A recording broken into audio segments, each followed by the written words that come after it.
India's ethanol debate has just moved beyond the question of engine damage and mileage. The big intervention comes from Chief Economic Advisor V. Anantha Nageswaran, who has made a case for bringing ethanol 10, E10 petrol back for the older vehicles, whilst allowing the newer, the compatible vehicles to continue with the E20 blend. And the argument is not that E20 is destroying the engine. In fact, the evidence cited by the CEA pushes back some of those more extreme claims that are circulating online. So that's not what this show is about. Ethanol has lower energy content than petrol. So E20 can mean an estimated 6 to 7% energy penalty, but the much repeated claim that E20 causes a 30% damage loss or a mileage loss is not supported by the evidence that has been cited. Testing in India and abroad has also not established widespread engine damage from E20 blend. But there is a genuine problem. India's older vehicle fleet. The CEA estimates that around 75 to 80 million two-wheelers were built for lower ethanol blends. Many of these are older pre-BS4 vehicles using carburetor technology. These engines may struggle to compensate for ethanol's additional oxygen, whilst older rubber seals and fuel system components may also be less compatible with higher ethanol blends. So the proposal is fairly simple. Bring E10 back at the pump for older vehicles, whilst E20 continues for newer vehicles. But then comes the much bigger question than this. How far should India take ethanol blending? The debate becomes particularly important if India considers moving beyond E20 towards, let's say, blends like E27 or E30. More ethanol means more feedstock. And that brings us directly to the food versus fuel question. Maize now accounts for roughly half of India's ethanol feedstock, whilst grains together account for nearly two-thirds. More demand for ethanol could influence what farmers grow and potentially put maize in competition with crops such as soybean, groundnut, and mustard. And there is also the water cost, the water question. The concern is not simply how much water a crop uses, but where that water comes from. Rainfall or so-called green water is different from water drawn from rivers and groundwater. And sugarcane cultivation is already water-stressed parts of Maharashtra and Karnataka, makes that distinction particularly important. So tonight, the question isn't simply E20 versus E10. It's about the larger trade-off between energy security, consumer costs, farmers' incomes, food security, land, water, and the environment. The CEA's argument is essentially make the reversible decisions first, bring back E10 for older vehicles, and be more cautious about irreversible changes to cropping patterns and land and water use. Let's open this up. Vinkesh Gulati, Vice President, Automotive Skills Development Council. Many thanks, sir, for patiently waiting. My apologies. Professor Bijon Misra, Consumer Affairs Expert. Many thanks, Professor, for taking out the time. You see, Mr. Gulati, first and foremost, let's settle the immediate consumer question first. How serious is the E20 compatibility issue for the older vehicles now that the Chief Economic Advisor has come out and said you can retrofit, but you can't retrofit parts in 70 to 85 million two-wheelers out there, and that too overnight. So there is a case for E10 here, isn't it? So frankly, I don't, first thanks for inviting me. I don't deny what they have said, but we should understand this statement should have come at least 2 to 3, 5 years back, not today. 10% ethanol, government started blending in 21, 22, which is 5 years before. Whatever has happened in 5 years has already seen. And as dealers, as automobile expert and people, we haven't seen so much complaints coming from normal customers about these O-rings and rubber parts. No doubt, it has increased. I'm not saying that. But to quantify, it is a very small percentage of old vehicles which have faced this problem. And this is not today. Like I told you, it is 21 to 22, 10%, 22 to 23, 12.1%, 23 to 24, it came to 14.6%, 24 to 25, it was 19.2. So practically, it was only a difference of 0.8% for the past 1 year. And this creation of 20, E20 and all that, I feel somewhere where the government wanted to shift from E20 to 25 or 27, I That is agree. where this whole discussion I agree, started. sir. I'm With just here trying to understand that for the viewer out there that probably has a pre BS4 two wheeler with a carburetor technology that is not designed to take in the extra oxygen that is going to come with E20. How the engines are going to get more hotter, and the PIB fact check. We've done specific shows on that as well. How this did not happen overnight. The blend has been happening for a period of time. This is about more than a little bit more than a decade or so. But what do they make of this particular answer? This is a very educated response here, sir. But what does the person who has a pre-BS4 two-wheeler with a carburetor design, what do they do with this information See, now? very frankly, as of today, I don't feel there is such a big problem. No doubt there'll be an effect. If your average service cost maybe is X, your average service cost will increase by 10%. If your fuel efficiency is X, it will go down by 3 to 7%. That is the maximum problem which you can face because of this. Uh, Ethanol has those water substance. It has that hygroscopic material. Even if it is E10 or E20, it will be similar for same products. The fuel line will still get affected by E10 or E20. There is no difference. No doubt, high percentage will affect faster, but it shouldn't. And we are seeing it for long times. As dealers, there are not many complaints coming from the customers. And be very assured, engine doesn't get affected. If you are getting your vehicle serviced properly, you are checking your fuel line properly, you are getting fuel from a proper petrol pump, Yeah. and you are not susceptible to adulterated fuel, I don't feel there is another problem except for your maintenance cost I going don't around disagree 5 with to you again 10%. here, Mr. Gulati. But the thing is that your answer had about three ifs and two buts as well. And Yeah. that's the problem here because not everybody has the time to keep their cars and their vehicles in check, which is of course the consumer's problem. It's not the manufacturer's problem. But I'm going to come back to you, Professor Yeah. Misra. What's your take here? Do you agree? Do you concur with what Mr. Gulati is telling us? It's an educated response. It's one that is creating awareness. But I do want your opinion and to shift this discussion towards the larger food versus fuel trade-off because we've got bhutta, we've got ganna, we've got sugarcane, we've got maize. All of that is equally important. The competition with the farmers' crops. You see, Kabir, I was dying to respond. See, what I want to tell you is not a single citizen, an Indian, would not think in favor of India and its India's growth and ensuring that we all participate in that growth. Let's be very clear on that.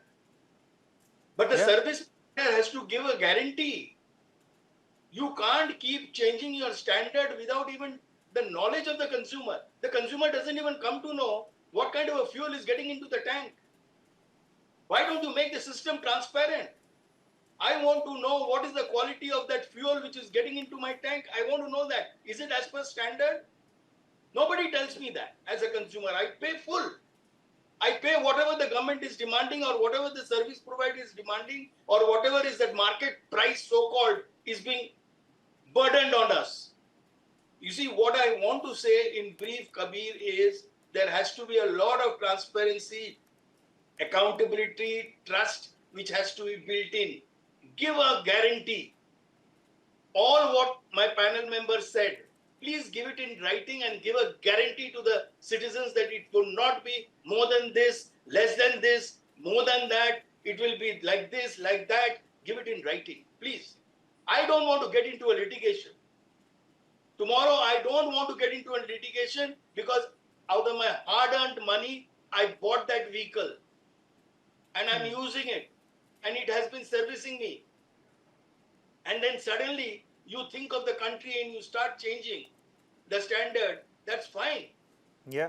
Yeah. Assure the quality.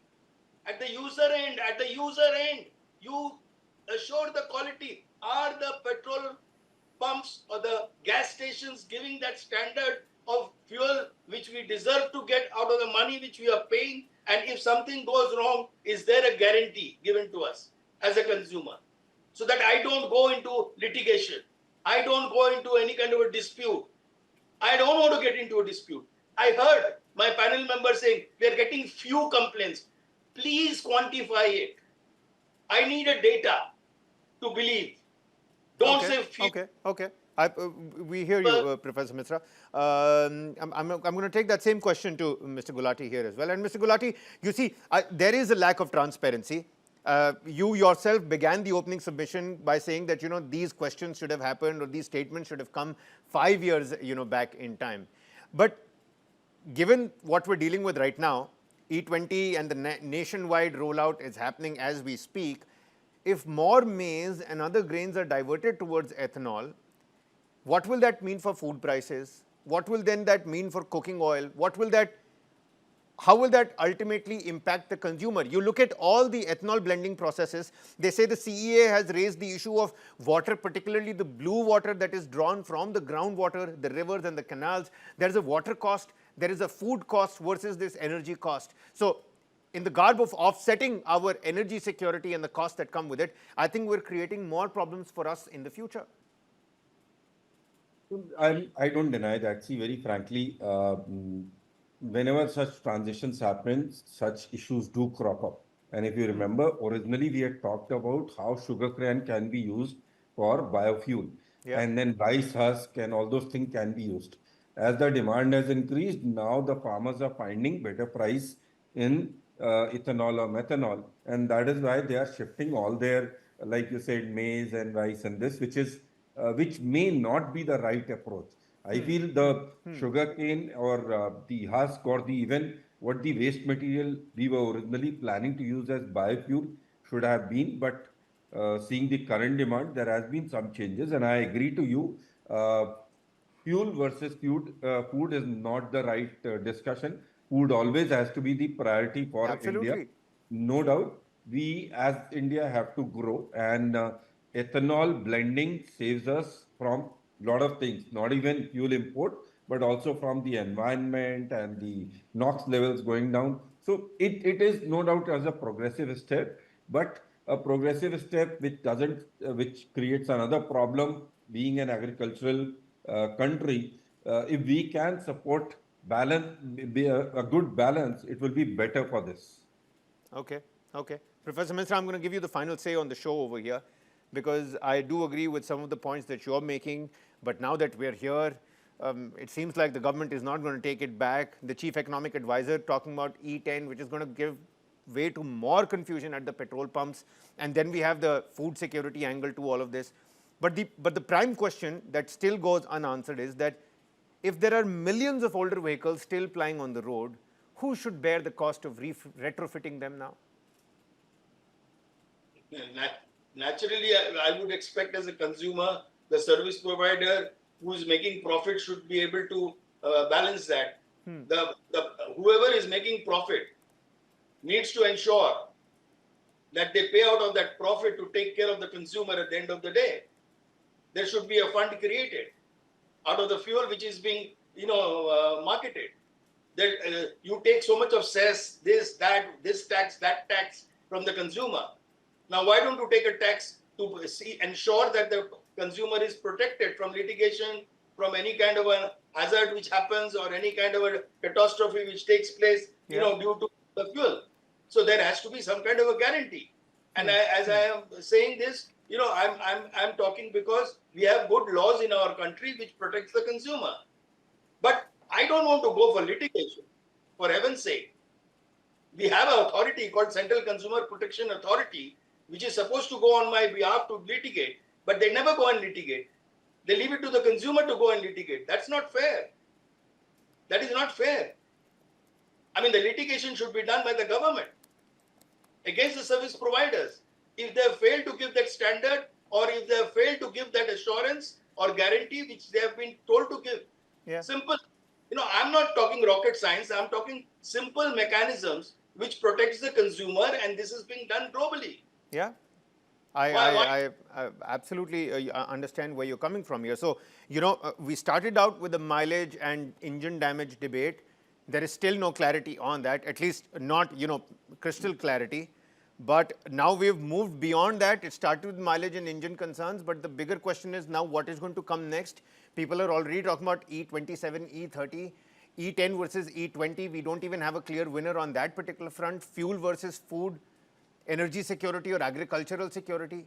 I mean, all of us collectively now have to decide how far we really want to take this ethanol experiment, and is this going to be as lackadaisical as this has been right now? Because my car and gas casket says no E20, yet I have to pump that down its throat, and only I know how I feel whilst I'm doing that. So, let's hope for good sense to prevail on this particular front as well. If the CEA says that we should mull going back to E10, there might be some weightage to that aspect. Professor Misra, thank you again, sir, for bringing this into perspective, putting this into perspective. And Mr. Vinkesh Gulati, ladies and gentlemen, many thanks, Mr. Gulati. You're always welcomed here on News 9 with your educated responses and insights. Many thanks.